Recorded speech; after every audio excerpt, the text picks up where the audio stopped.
This is a video lecture on the fugue, which is a type of musical composition. Out of the 3 pieces that we are studying by Bach, 2 of them have fugues in them. So it's worth spending a little time talking about what a fugue is and how they work. A fugue is a type of musical composition that Bach very much developed and wrote a lot of in his life. He wrote hundreds of fugues.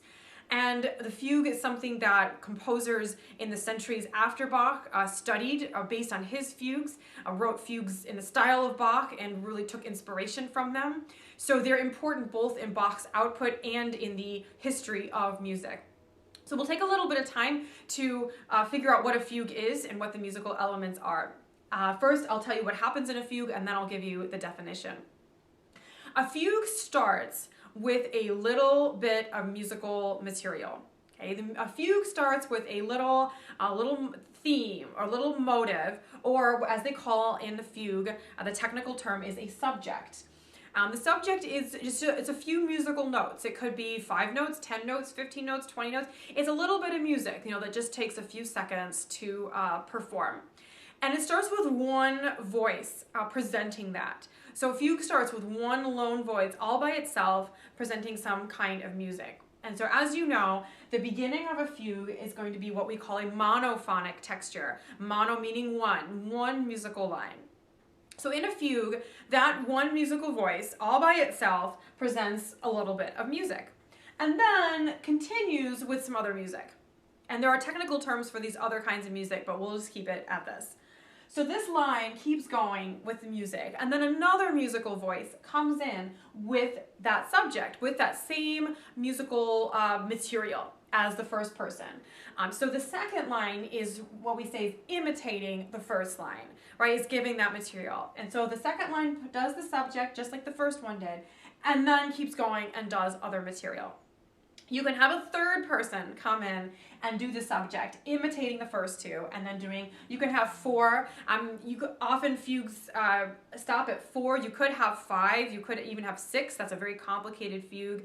Doesn't even have to be 4 though. It could be a 3-part fugue or a 2-part.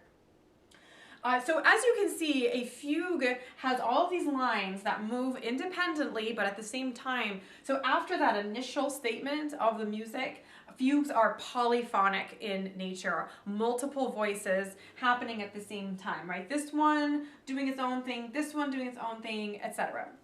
Now you might be thinking, oh, I think that sounds familiar.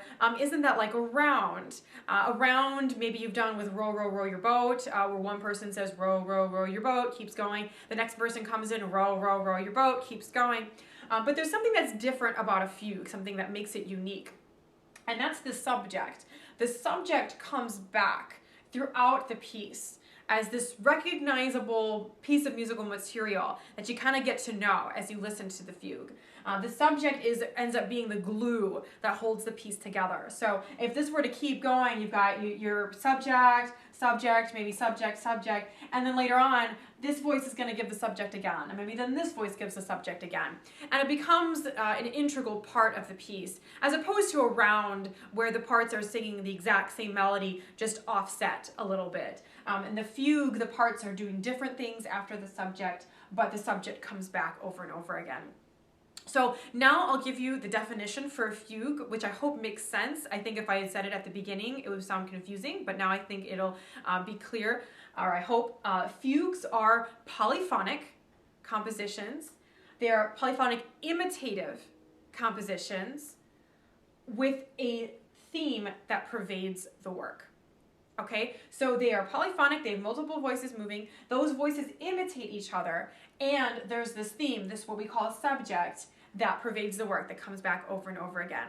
And you're going to hear in the 2 fugues we listened to that you're going to hear that monophonic theme by itself, and then you're going to hear it come back over and over in the course of the piece.